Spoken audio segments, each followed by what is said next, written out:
ॐ अखण्डमण्डलाकारं व्याप्तं येन चराचरं तत्पदं दर्शितं येन तस्मै श्रीगुरुवे नमः। योगेश्वर श्री कृष्ण भगवान की जय। ऐं सरस्वत्यै नमः। श्री गंगा देव्यै नमः।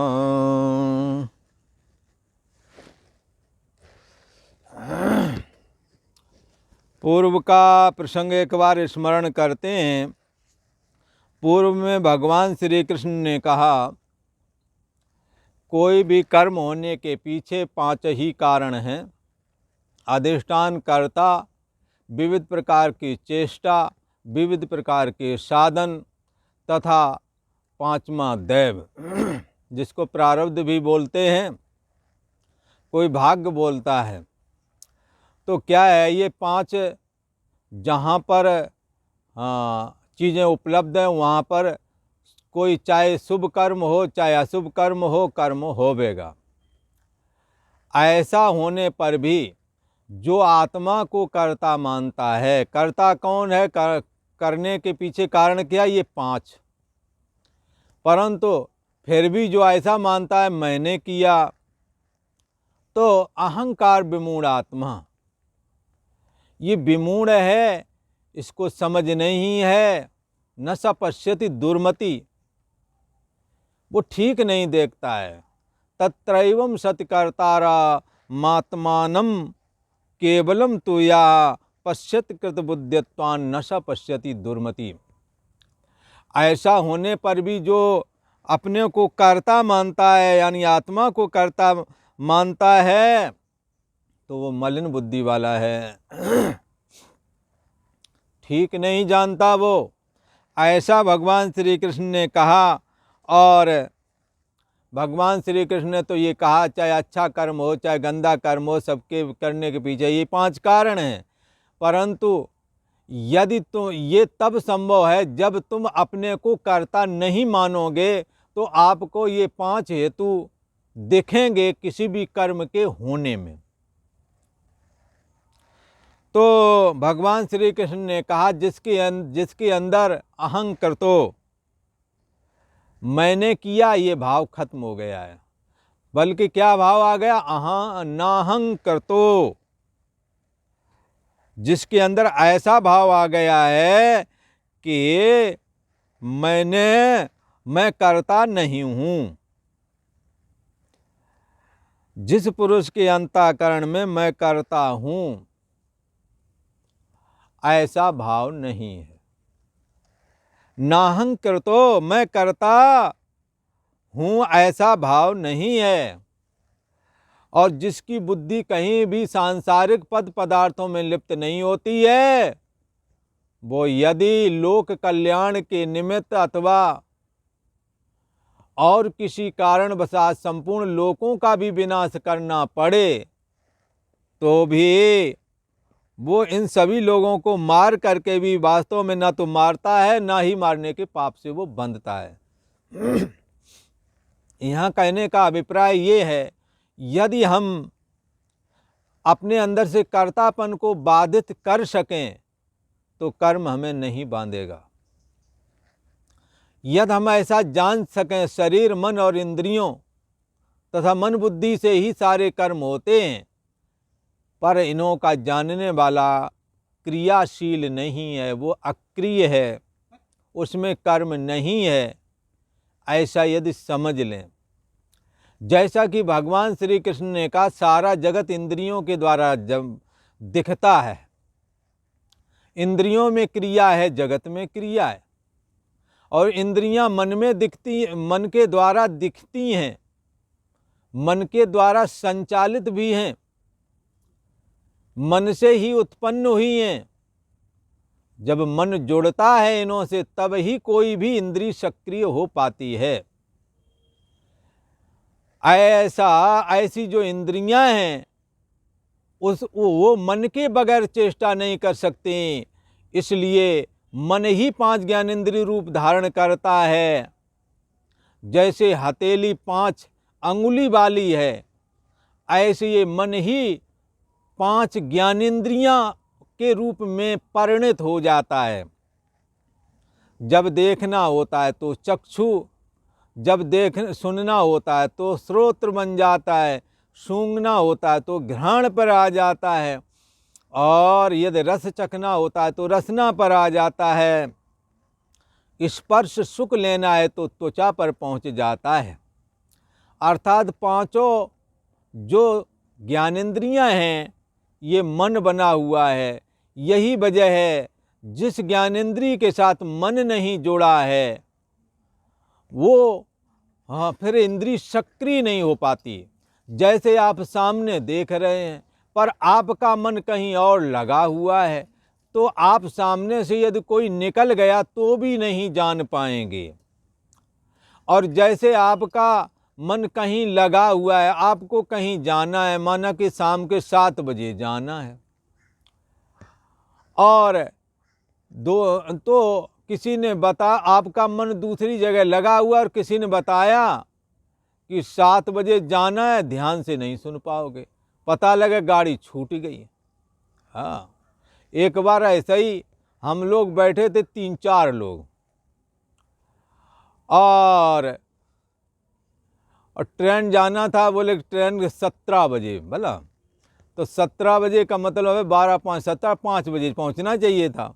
और सभी लोग बैठे, टिकट लाने वाले ने बता दिया कि 17 बजे। हम लोग लगे थे इधर उधर की गप सड़ाके में, तो दिमाग बटा हुआ था, बोले ठीक है 17 बजे। तब एक बोले हाँ 7 बजे। अब यहाँ बैठे रह गए, 5 बजे की गाड़ी थी, फिर यहाँ से 6:30 बजे, वो 6 बजे निकले। जब वहाँ पहुँचे बोले वो गाड़ी तो 5 ही बजे निकल गई। तब वो कहते नहीं टिकट में तो 7 बजे है। तो उसने देखो जरा, बोले 17 है। 17 कितने को बोलेंगे? 12, 5, 17, 5 बजे के हो गया। तो क्या है, जब कान पर मन नहीं लगा तो सुनते हुए भी नहीं सुना, क्योंकि लाने वाले टिकट ने जो लाया था उसने बता दिया 17 बजे की है ये गाड़ी, पर नहीं ध्यान दिया।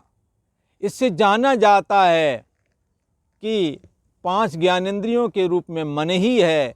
इसलिए मन जिस इंद्रिय से नहीं जुड़ता है वो इंद्रिय सुनते हुए भी नहीं सुनती, देखते हुए भी नहीं देखती। जैसे शकुंतला दुष्यंत की याद में बैठी थी और आंखें खुली थीं, दुर्वासा जी निकले और खुली आंखों से दुर्वासा जी नहीं दिखे। वो बगल में और उसकी सहेलियां और लोग बैठे थे, उन्होंने देख लिया दुर्वासा जी आए, उठकर सबने प्रणाम नमस्कार किया, पर वो खोई हुई थी, आंखें खुली थी, देखते हुए भी नहीं देख पाया। इसलिए सारी इंद्रियों पर कंट्रोल मन का है। और मन भी यदि गलत चिंतन करता है तो अपनी बुद्धि के द्वारा उसे ठीक कर लिया जाता है। इसलिए मन से भी ज़्यादा बलवान बुद्धि है। यो बुद्धि परतस्तुषा, बुद्धि तक तो क्रियाशीलता है, कर्म है, परंतु यो बुद्धि परतस्तुषा, बुद्धि से परे जो है बुद्धि, उसे कहते हैं सोने जागने वाली चेतना, बुद्धि से जुड़ करके रहती है। ये जीव चेतना जब तक बुद्धि है तब तक सारा कुछ ज्ञान इसे होता है, और जब बुद्धि डूब जाती है, निद्रा आ जाती है, तो कुछ ना जाना, जो सब कुछ जानता रहा वो कुछ ना जानना के रूप में तब्दील हो जाता है। पर इसको जो जानता है उसका नाम है आत्मा। उसमें क्रियाशीलता नहीं, वो अक्रिय है। उस अक्रिय आत्मा ने उस अक्रिय आत्मा को जिसने अपनी मैं माना, तो उसके अंदर यस्य नाहं कृतो भावो, उसके अंदर मैं करता हूँ ऐसा भाव नहीं रह जाता। फिर उन्हें कर्म बंधन नहीं कर सकते, ऐसा भगवान श्री कृष्ण ने बताया। भगवान श्री कृष्ण कहते हैं कि ज्ञान कर्म और कर्ता 3 प्रकार के होते हैं। पूर्व में चर्चा की भी, तो फिर भी स्मरण करते हैं कि ज्ञान सात्विक कौन है? जिसके द्वारा समस्त भूत प्राणियों में एक परमात्मा का अवलोकन किया जाता है, वो ज्ञान सात्विक है। जिस ज्ञान के द्वारा अलग अलग रूपों में अलग अलग तरह का दर्शन करते हैं, है सभी के अंदर परमात्मा विद्यमान है, परंतु क्या देखते हैं, ये देवी हैं, ये देवता हैं, भला ये स्त्री है, ये पुरुष है, ये भाई है, बहन है। तो ये कोई बुरा नहीं, मतलब ये है कि अलग अलग भाव में दर्शन कर लेते हैं। माता हैं, पिता हैं, मामा हैं, चाचा ताया, अनेक भाव वाला ज्ञान, पर एक परमात्मा वाला भाव नहीं दिखता। तो जब नाना प्रकार के भाव वाला ज्ञान होता है, संपूर्ण भूत प्राणियों में नाना भावों को देखता है, तो उस ज्ञान को राजस कहा जाता है। जब एक शरीर को ही संपूर्णता की तरह ग्रहण करता है, कार्य रूप शरीर में संपूर्ण के समान आसक्त हो जाता है, तब ये ज्ञान तामसी कहलाता है। भगवान श्री कृष्ण कहते हैं, जैसे ज्ञान, कर्म और कर्ता 3 प्रकार के हैं, ऐसे ही कर्म भी 3 प्रकार का है। एक तो सात्विक कर्म है, और दूसरा राजस कर्म है, और तीसरा तामस कर्म है। अब इसके विषय में भगवान श्री कृष्ण चर्चा कर रहे हैं। ये 18वें अध्याय का 23वां श्लोक है, जिसमें ये बात भगवान बताने जा रहे हैं कि सात्विक कर्म का लक्षण क्या है। नियतम संगरहिता मराग द्वेषता कृतम अफल प्रेप्सुना कर्म यत् सात्विकमुच्यते। यत कर्म नियतम, जो कर्म शास्त्र के विधि विधान से किया है, और संगरहितम, कर्तापन का अभिमान छोड़ करके किया गया है। कौन सा? शास्त्र के अनुकूल जो कर्म किया गया, शास्त्र विधि विधान से जो कर्म किया गया, और कैसा किया गया है? नाहं कर्तो, कर्तापन के भाव से रहित होकर के किया है। और कैसे किया है? अफल प्रेप्सुना, फल न चाहने के वाले लोगों के द्वारा किया जा रहा है। फल न चाहने वाले पुरुषों के द्वारा कर्म किया जाता है। कैसे किया जा रहा है? राग द्वेष के बगैर कर रहे हैं, ना कहीं राग है ना कहीं द्वेष है। तो ततः सात्विकम उच्यते, वह जो है सात्विक कहा जाता है। कर्म वो सात्विक है जो शास्त्र के एक तो विधि विधान से किया जाता है, जो शास्त्र के विधि विधान से करते हैं, और कर्तापन का अभिमान नहीं आने देते हैं। और तीसरा है कि फल न चाहने वाले पुरुष। एक तो कर्ता कैसा हो? फल न चाहने वाला हो, करने वाला, अच्छा। और कर्तापन का अभिमान से रहित होकर कर रहे हैं, और शास्त्र के विधि विधान से कर रहे हैं।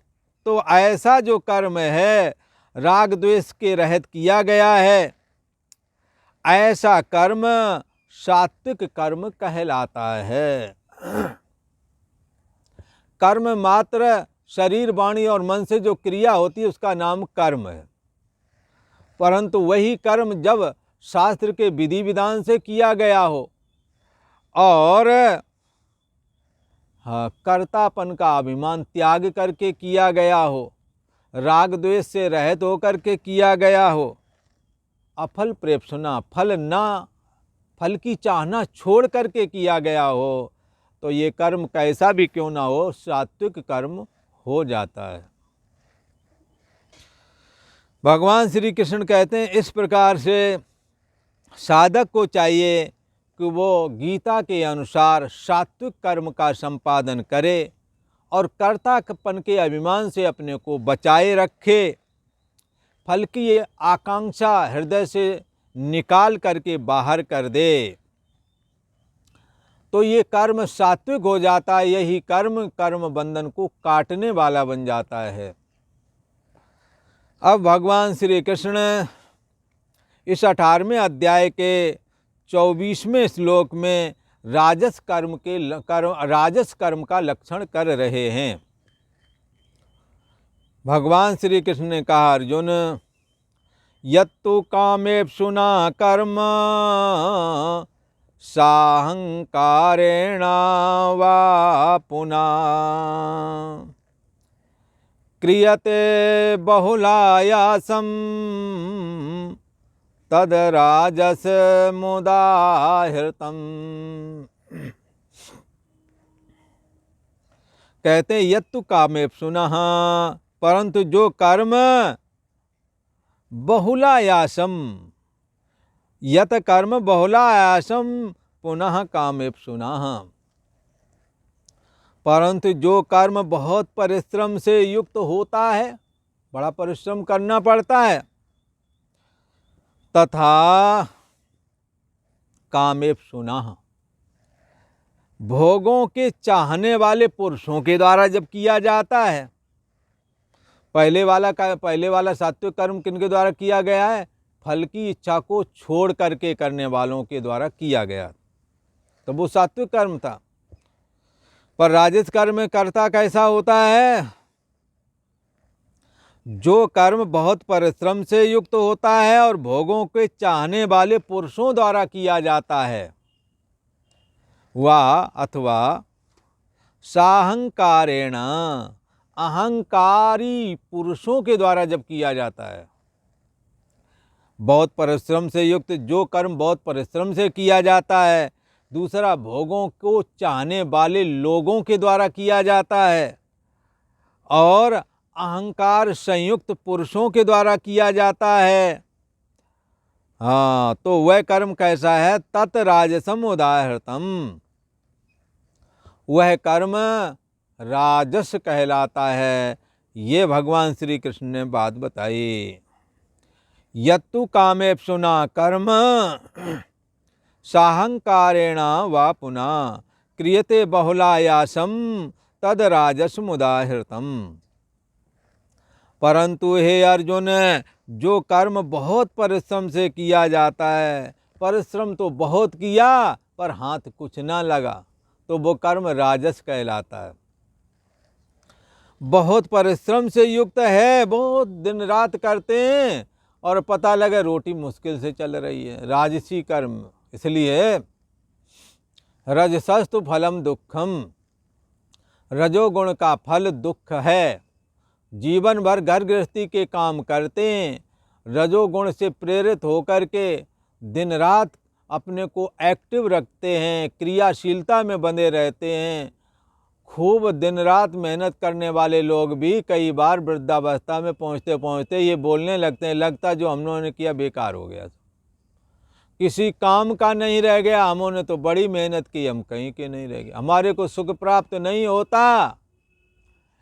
कोई भी रजोगुणी आदमी जिसने घर गृहस्थी का जीवन जिया है, अंत समय में हमारे सारे काम हो गए हैं, पूर्णतः संतुष्ट हूँ, सुखी हूँ, ऐसा कह करके या ऐसा चित्त की स्थिति में हो, ऐसा नहीं हो पाता। प्रायः करके हाय हाय करते ही जाना पड़ता है।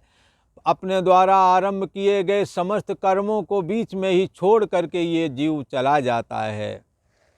इसलिए भगवान श्री कृष्ण कहते हैं कि ये बहुत ज़्यादा परिश्रम से जो काम किए जाते हैं, कोई ज़रूरी नहीं कि इन कर्मों के द्वारा आप सदा सुखी बने ही रहेंगे। बहुत परिश्रम किया, बहुत मेहनत की, पर फलाकांक्षा नहीं छोड़ पाए, आसक्ति का त्याग नहीं कर पाए, तो भी आपकी मेहनत तो बहुत हुई, पर परिणाम वो नहीं आया जो आना चाहिए था। बोले क्या आना चाहिए था?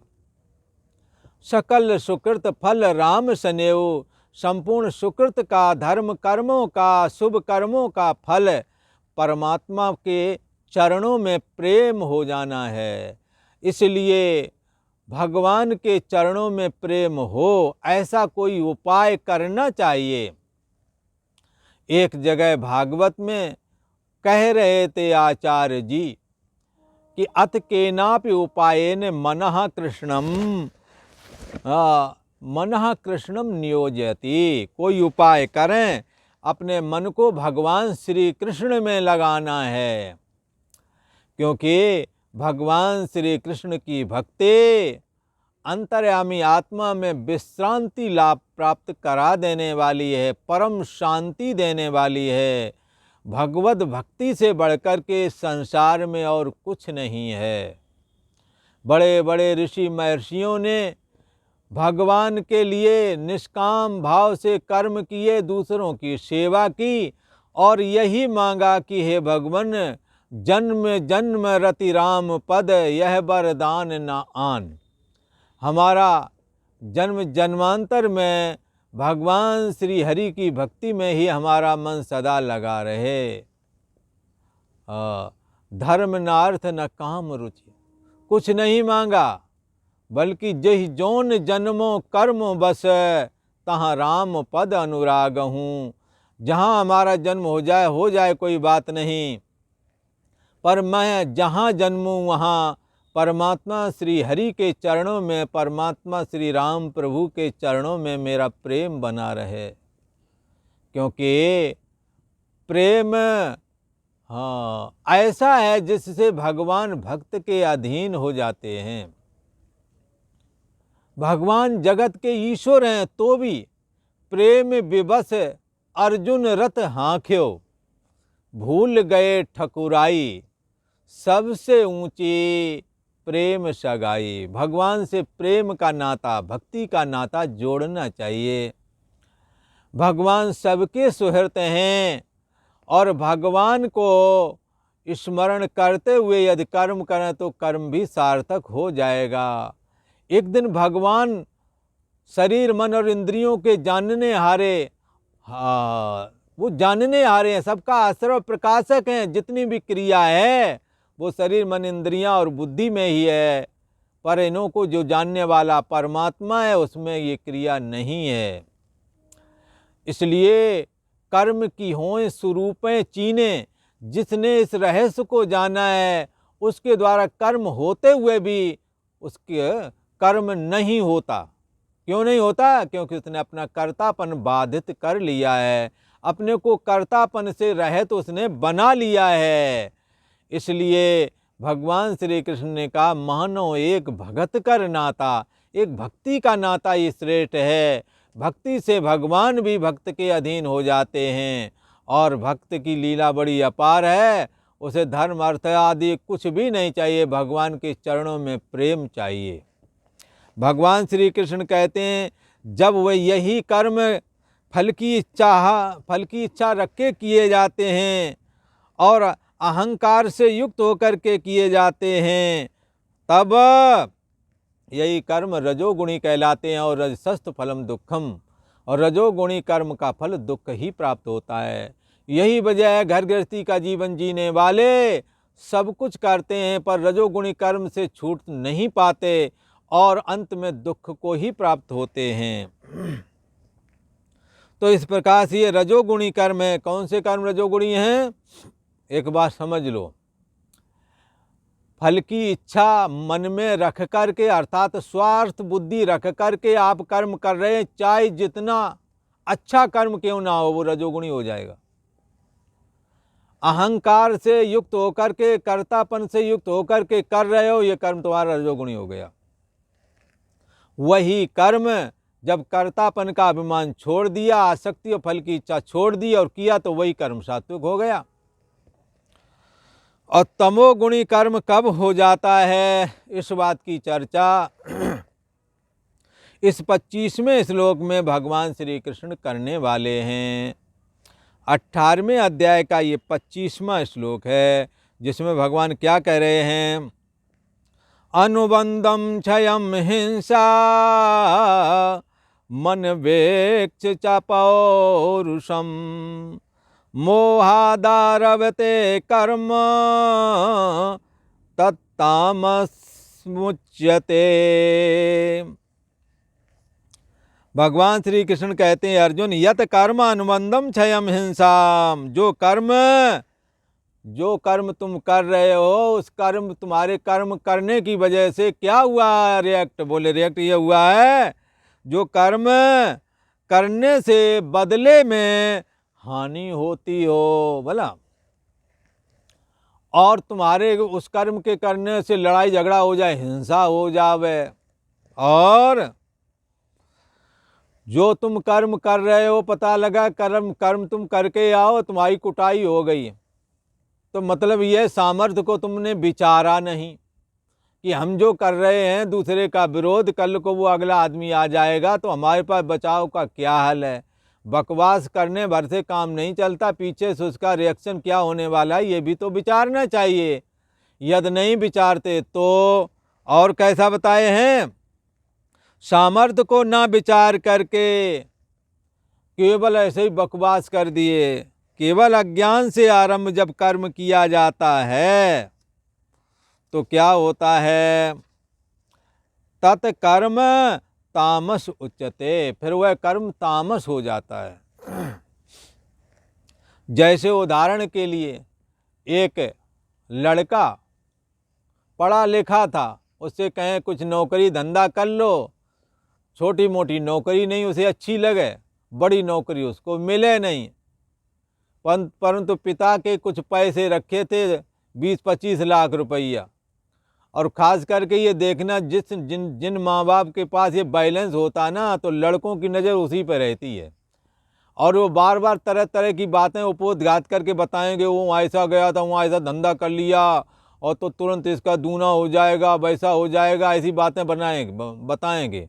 और कहीं धंधे कहीं सीखने नहीं गए, ना कहीं कुछ मालूम है, पर मनोराज्य करके उन्हें ये लगता है ये सारा पैसा हमें मिल जाए, हम धंधा कर लें, और वो एक साथ ही सारा ताप भी लेते हैं। कई सबके लिए नहीं, पर कई लोग सफल, जो जानकार सफल भी होते हैं, ऐसी बात नहीं। पर कई लोगों का ऐसा सुनने में आया कि पैसा तो उन्होंने बाप से झटके लिया और वो पैसा भी बर्बाद कर लिया, कोई कमाया नहीं, और बाद में बाप वृद्ध है, बोलने की हिम्मत नहीं जुटा पा रहा, और जो कुछ कह दे तो कह दे, जब हमने मांगा था पहली बार तब तो तुम दिए नहीं, तुमने बाद में दिया इसलिए सारा नुकसान हो गया, सब पैसा तुम्हारी वजह से चौपट हुआ। भला कर तो खुद बर्बाद आए, और वो बर्बादी का वो दोष अपने बाप ही पे फिर मर रहे। हार थक कर के बेचारे बोलने तक की हिम्मत नहीं जुटा पाते हैं, सोचते हैं कि इसी तरह रोटी सब्जी जो मिल रही वही मिलता रहे, अब पैसा तो गया वो तो वापस होना नहीं, ताप लिया सब। अब वो भी खाली हो गए, ये भी खाली हो गया। ऐसे बहुत जगह के मसले हैं, इन लोगों ने खुद किया नहीं और जो दूसरों के पैसे रखते थे वो भी ताप लिए। कई लोग तो ऐसे भी हैं जिन्होंने दूसरे का रखा हुआ धन भी ताप लिया और कहा आज दे रहे कल दे रहे। अच्छा, ये लोग बताते भी नहीं असली बात, मामला क्या है ना, वो तो ऐसा है, वो ऐसा है, और वो हमने ऐसी जगह दिया था, उससे इतना हमें मिल रहा था, प्रॉफिट हो रहा था, और वो मिल जाएगा। वो कहता ठीक है तुमने जो किया किया, अब हमारा वो तो दे दो जो हमारा था सामान। तो कहते आप नहीं, अभी 1 महीने बाद दे दूं। जब 1 महीने वाले तो कहते नहीं, अभी तो 1 साल बाकी है, वो करार हो गया था, ऐसा हो गया। उतना दुखी कर लेते हैं। एक तो अगले आदमी ने अपना सारी कमाई तुम्हें दे दी, देने के बाद में थोड़ा मोड़ा ऐसा सामान विश्वास करके रख दिया कि भाई जब कभी जरूरत होगी तो अपन उठा लेंगे, पता लगा वो गहने रखे आए, जेवर आदि। अब वो अगला आदमी तुम्हारे भरोसे रहा, तुमने वो भरोसा भी तोड़ा, उसका सर्वस्व हो जाता है, आदमी दुखी हो जाता है। ऐसे कार्यों से बचना चाहिए। तुमने विचारा नहीं, ये तामसी कर्म हो गया। अब आपके पास इतना भी विकल्प नहीं कि अगला आदमी बिल्कुल हाथ में कुछ भी टका नहीं रह गया, वृद्धावस्था भी आ गया, अब वो अपने दिल को कैसे समझाए। तुमने कमाया, वो भी दिया, जेवरात थे उसे पता ही नहीं, बताया तक नहीं, जा करके आपने गिरवी रख दिए जा करके, अकलमंद बन करके, और कहो तो आंखें दिखाने लगोगे या कहोगे हम मर जावेंगे जा करके। अब बूढ़ों को ये भी रहता है यार हम तो मरने वाले हैं, अब हमारी वजह से ये मरे तो बड़ा खराब बात है। हर तरह से दिल को ढाढ़स बंधा के कलब करके वो भी राम राम सत्य हो जाते हैं। और ये ऐसे लोग मरते नहीं हैं, ये भी बताऊं, ये धमकिए भर देते हैं कि हम मर जाएंगे ना, ये मरते नहीं हैं, बल्कि अब जब वहाँ नहीं रहेगा तो ये और कहीं खोजेंगे जाकर। ये नहीं कि कुछ करें, नहीं करना नहीं है, फ्री फंड का मिल जाए और वो सब हो जाए। ऐसे कर्म तमोगुणी कर्म कहलाते हैं। इन कर्मों से हमें बचकर के, स्वार्थ रहित होकर के और नित्य निरंतर एक्टिव होना चाहिए, और भगवान के अर्पण बुद्धि से करना चाहिए, कर्तव्य पालन करने के लिए करना चाहिए। स्वार्थ बुद्धि का त्याग करके करना चाहिए। कहीं पर आसक्ति ना रख कर के करने योग समस्त कर्मों को हमें कर देना चाहिए। जिससे दूसरों को सुख मिले वो हम जरूर शरीर, वाणी और मन से दूसरों को करें। कल को वो कर्म तुम्हारे साथ जुड़ा हुआ है। कोई नहीं काऊ कर सुख दुख कर दाता, निज कृत कर्म भोग सब भ्राता। अरे भाई, कोई किसी को सुखी और दुखी नहीं करता है। तुम्हारा अच्छा पति, अच्छी पत्नी, अच्छे बच्चे, ये अच्छी पत्नी बच्चे नहीं है, तुम्हारा कर्म ही अच्छी पत्नी, अच्छे बच्चे, अच्छे पुत्र आदि बन करके आए हैं। जब आप गंदा कर्म करोगे तो वो कर्म ही दुष्ट पुत्र बन करके, दुष्ट पत्नी बन करके, मकान भी खरीदने के लिए ज़मीन गए, पता लगा एक ने मकान वो ज़मीन खरीदी, कुछ समय आया नहीं और जब लाया तो उसमें 3 मंजिला बिल्डिंग खड़ी। बोलते ये तो हमारा प्लाट था। बाद में वो बोला तुम्हारा प्लाट था, ठीक है अपनी कीमत ले लो जो तुम्हारी हो। तो वो कीमत क्यों देंगे जितनी है, जो देंगे आधी पद्दी। तो ऐसे मसले पड़ जाते हैं, ज़मीन भी हाथ में नहीं आती। तो क्या है, ये सारे मसले पड़ जाते हैं।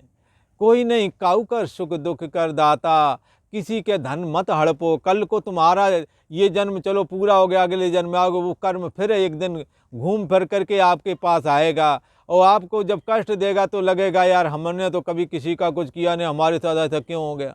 अरे हो नहीं रहा, करके आए हो इसलिए हो रहा है, व्यर्थ में नहीं हो रहा है। कोई नहीं काऊ कर सुख दुख कर दाता। अरे कोई किसी को सुखी दुखी नहीं करता, तुम्हारे अपने कर्म ही सुखी करते हैं और वही तुम्हें दुखी करते हैं। इसलिए बंधुओं एक गांठ लगा लो कि सुख दीने सुख होत है, दुख दीने दुख होए।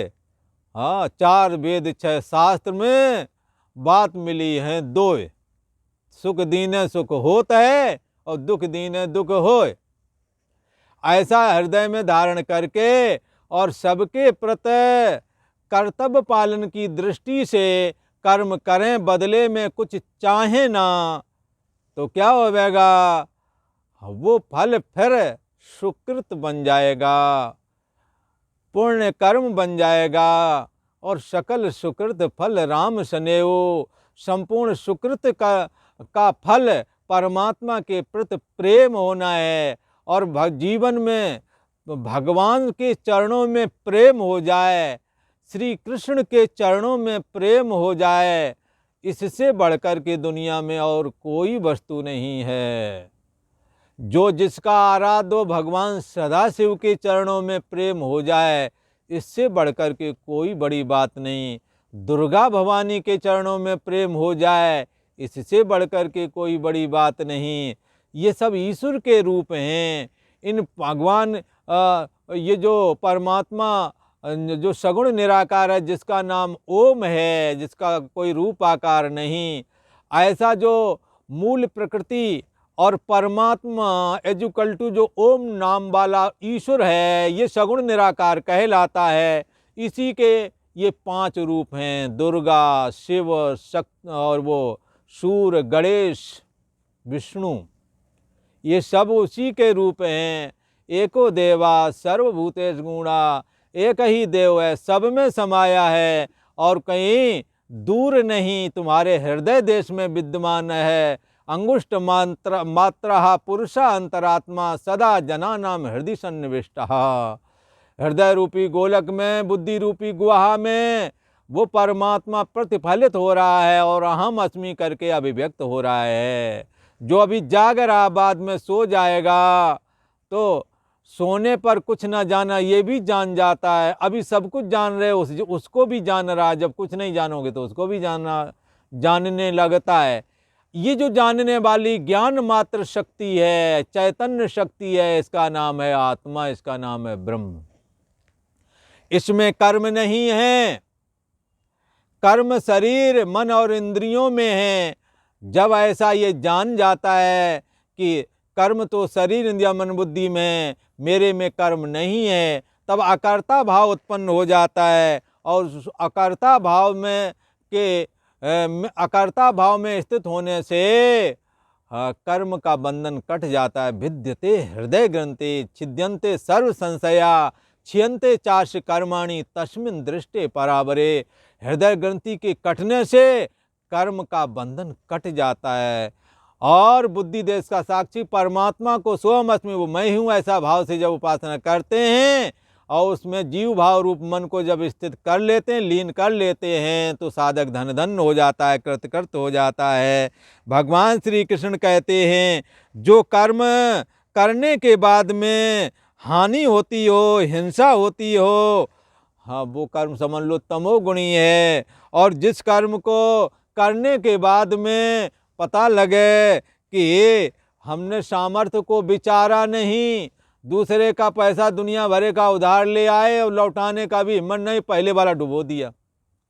मकान भी नहीं इतने गोवेगा जितना कि लोन लेकर के डुबो दिया, अब क्या करेंगे ये लोग, फिर फुटपाथ पे आ जाते हैं। तो कहते हैं सामर्थ्य को ना विचार करके केवल अज्ञान से जब कोई ये जब कर्म किया जाता है तो ये कर्म तामसी कहलाता है। तो इस प्रकार भगवान श्री कृष्ण ने सात्विक कर्म, राजस कर्म और तामस कर्म के विषय में विस्तार से चर्चा की। और आज इतना ही। ओम शांति शांति शांति।